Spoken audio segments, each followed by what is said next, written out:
आम जनता में भारतीय जनता पार्टी की प्रदेश और देश की सरकार के लिए बिल्कुल विश्वास खत्म हो गया है। हमारे पूर्वजों ने देश के लिए गर्दनें कटाई हैं। हमारे इतिहास से नफरत करने वाले, जलने वाले इसलिए जलते हैं कि उनका कोई इतिहास ही नहीं है। इनके पापों की सजा मिलेगी। इनको जहर दे के मारा गया है और मुख्तार अंसारी का शव दफन किया गया है। शर्म से चुल्लू भर पानी में डूब मरना चाहिए। जिसकी अभिरक्षा में है, अगर वही हत्या कर रहा तो इससे बड़ा पाप क्या होगा।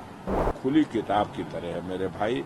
सरकार है, अपने गुनाह पर पर्दा डालने के लिए मीडिया का सहारा लेके प्रचारित करा दिया। एक दिन मुख्तार फिट थे, इसलिए जेल वापस भेज दिए गए। अस्पताल के सारे डॉक्टरों ने कह दिया वो फिट है।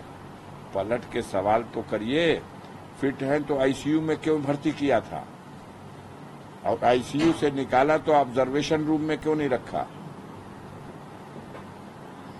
सर्जन से इलाज करा रहे हैं, उसका केस सर्जरी का है ही नहीं। क्या बदमाशी की बातें हैं। ऊपर वाला भी इंसाफ करेगा। सबसे बड़ा हाकिम एक ऊपर बैठा है, हर हुकूमत का हाकिम है वो। उसकी इस तरह से निर्ममता पूर्वक सुनियोजित षड्यंत्र के तहत हत्या जो की गई है, आम जनता में भारतीय जनता पार्टी की प्रदेश और देश की सरकार के लिए बिल्कुल विश्वास खत्म हो गया है और किसी दूसरे चश्मे पर इसको ढाला नहीं जा सकता। ये मुख्तार अंसारी का मामला है, ये अंसारी परिवार का मामला है। इस परिवार के एक इतिहास है। जो लोग आज सत्ता में हैं, उनके बाप दादा का कोई इतिहास नहीं होगा एक नाखून कटाने का। हमारे पूर्वजों ने देश के लिए गर्दनें कटाई हैं। हमारे इतिहास से नफरत करने वाले, जलने वाले इसलिए जलते हैं कि उनका कोई इतिहास ही नहीं है। हमारे मामले को सांप्रदायिक रंग नहीं दिया जा सकता। हम लोग सभी धर्मों से और सभी धर्मों के मानने वालों से अपना सामंजस्य रखते हैं। सर्वधर्म समभाव।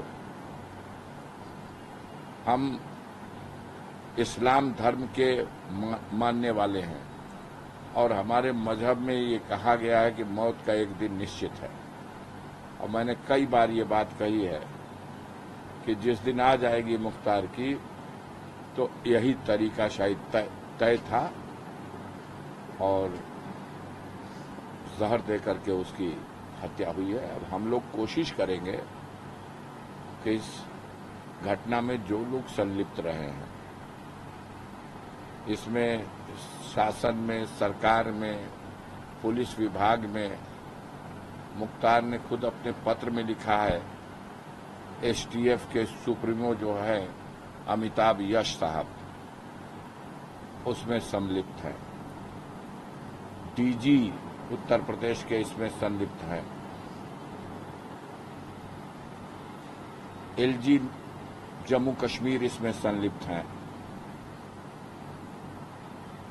प्रमुख सचिव गिरी, मुख्यमंत्री के प्रमुख सचिव, बड़े हाई लेवल पे सारी प्लानिंग हुई है और उनकी हत्या करने के लिए तो ये लोग बहुत सा षड्यंत्र रचे आज तक। अभी दिन पूरा नहीं हुआ था तो टल जाता था।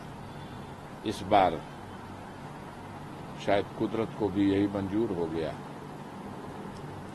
लेकिन इनके पापों की सजा मिलेगी। इनको जहर दे के मारा गया है और मुख्तार अंसारी का शव दफन किया गया है। तो जो शव दफन होता है, अगर उसको ठीक ठाक से दफन किया जाए तो 1, 2 साल, 5 साल, 10 साल के 20 साल के बाद भी जब चाहेंगे उसमें से एक बाल और एक नाखून भी सलामत मिल गया तो उससे भी सिद्ध हो जाएगा कि आदमी मारा गया था तो जहर से मरा था कि नहीं। ये हो सकता है, इससे मैं इनकार नहीं करता। आंख बंद करके किसी चीज को अस्वीकार नहीं करूंगा कि अंतिम समय में उन्हें हार्ट अटैक आया हो और कार्डियक अरेस्ट हुआ हो, लेकिन उसकी वजह अगर कुछ बनी होगी तो वो जहर का, वो विष का असर था और जिस विष के असर की वजह से वो 7 दिन, 8 दिन, 9 दिन तक तड़पता रहा और उसे इलाज नहीं दिया गया। सुप्रीम कोर्ट के कहने के बाद भी इलाज नहीं दिया गया।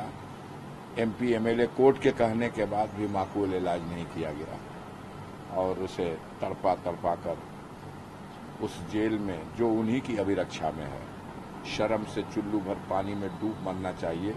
जिसकी अभिरक्षा में है, अगर वही हत्या कर रहा तो इससे बड़ा पाप क्या होगा। इसकी सजा ऊपर वाला भी देगा और देश का कानून भी देगा। Subscribe to Midday India. Get direct notifications on all our videos by clicking on the bell icon.